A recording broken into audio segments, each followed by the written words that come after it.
आज हम जो राजस्थान का नक्शा देखते हैं वो हमेशा से ऐसा नहीं था। सोचिए, 1947 में ये 19 अलग-अलग रियासतों, 3 ठिकानों और एक सेंट्रल टेरिटरी में बिखरा हुआ था। तो सवाल ये है कि इन सबको एक साथ मिलाकर एक राज्य कैसे बनाया गया। ये कहानी है समझौते की, थोड़ी राजनीति की और एक नए भारत के जन्म की। ये सवाल सिर्फ कागज पर नहीं था, बल्कि जमीन पर एक बहुत बड़ी चुनौती थी। जरा सोचिए, भारत के नए नेतृत्व के सामने 19 राजा, उनकी अपनी सेनाएं, उनकी प्रजा और सदियों से चली आ रही परंपराएं, इन सबको एक लोकतांत्रिक भारत में एक साथ लाना था। ये सिर्फ भूगोल बदलने की बात नहीं थी, ये तो पहचान का सवाल था। 8 साल 7 महीने और 14 दिन। जी हाँ, एक नया राज्य बनाने में ठीक इतना ही समय लगा। ये आंकड़ा ही अपने आप में बताता है कि ये प्रक्रिया कितनी ज़्यादा जटिल रही होगी। इसमें अनगिनत बैठकें हुईं, बातचीत के दौर चले और हाँ, कभी-कभी टकराव भी हुए। ये धैर्य और पक्की राजनीति की कहानी है। इस पूरे सफर को और बेहतर ढंग से समझने के लिए हम इसे 5 हिस्सों में देखेंगे। शुरुआत करेंगे उस बिखरी हुई स्थिति से और फिर देखेंगे कि कैसे एक-एक करके टुकड़े जुड़े और एक नया एकीकृत राज्य पैदा हुआ। तो चलिए, समय में थोड़ा पीछे चलते हैं, साल 1947 में। उस वक्त राजस्थान नाम का कोई एक राज्य था ही नहीं। इस पूरे इलाके को राजपूताना कहा जाता था, जो रियासतों और ठिकानों का एक बिखरा हुआ नक्शा था बस। तो ये पहेली कैसी थी? इसके टुकड़े थे 19 रियासतें, 3 ठिकाने, नीमराणा, कुशलगढ़ और लावा, और एक था अजमेर मेरवाड़ा का इलाका, जो सीधे अंग्रेजों के कंट्रोल में था। ऐसा नहीं कि कोशिशें नहीं हुई, कुछ बड़े शासकों ने खुद ही संघ बनाने की कोशिश की, लेकिन आपसी मतभेदों की वजह से ये मुमकिन ही नहीं हो पाया। साफ था, एकता के लिए किसी बड़ी ताकत की जरूरत थी। और वो बड़ी ताकत बनी भारत की नई सरकार सरदार पटेल के नेतृत्व में। जब राजाओं की अपनी कोशिशें नाकाम हो गईं, तब सरकार ने कमान संभाली। और यहीं से शुरू होती है एकीकरण की असली कहानी, जिसके पहले 3 चरणों ने इसकी नींव रखी। पहला कदम उठाया गया 18 मार्च 1948 को। 4 पूर्वी रियासतें अलवर, भरतपुर, धौलपुर और करौली, इनको मिलाकर बनाया गया मत्स्य संघ। दिलचस्प बात यह है कि इसका नाम महाभारत के प्राचीन मत्स्य साम्राज्य पर रखा गया था, जो इसी इलाके में हुआ करता था। ये एकीकरण की पहली बड़ी जीत थी। और फिर तो जैसे इस काम ने रफ्तार ही पकड़ ली।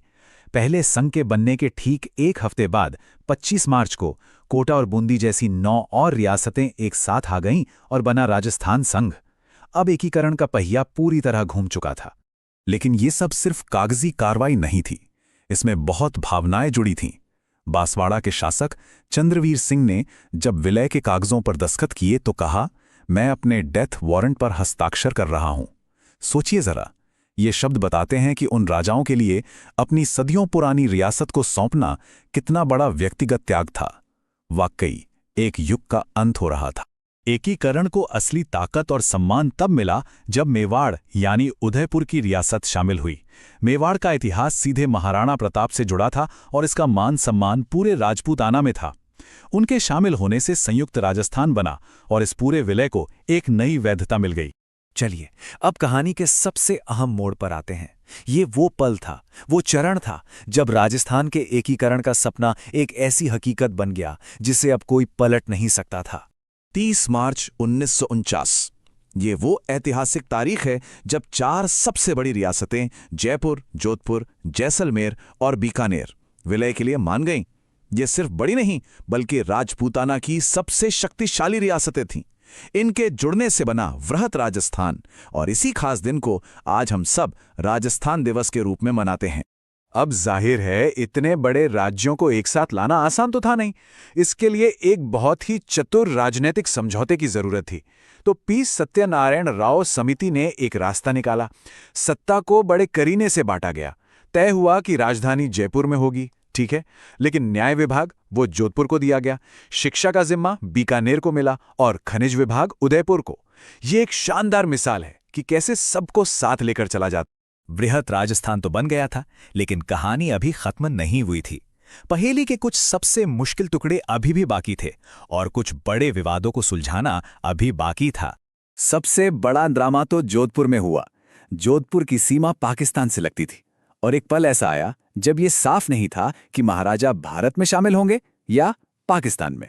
हुआ ये कि जोधपुर के शासक की पाकिस्तान से बातचीत की गुप्त योजना को रियासती नाम के एक अखबार ने उजागर कर दिया और ये प्लान फेल हो गया। इसके बाद 5वें चरण में जो मत्स्य संघ सबसे पहले बना था उसे वृहद राजस्थान में मिला दिया गया। फिर छठे चरण में सिरोही को शामिल किया गया, लेकिन आबू और देलवाड़ा का मुद्दा वो अनसुलझा रह गया, जो आगे चलकर एक और विवाद का कारण बना।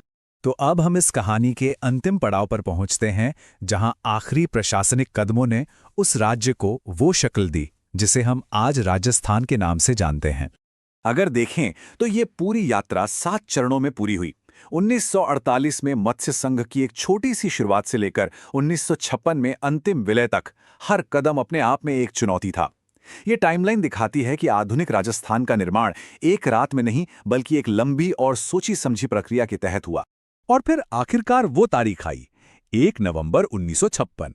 राज्य पुनर्गठन आयोग की सिफारिशों पर अजमेर मेरवाड़ा और वो विवादित इलाके आबू और दिलवाड़ा, इनको भी राजस्थान में मिला दिया गया।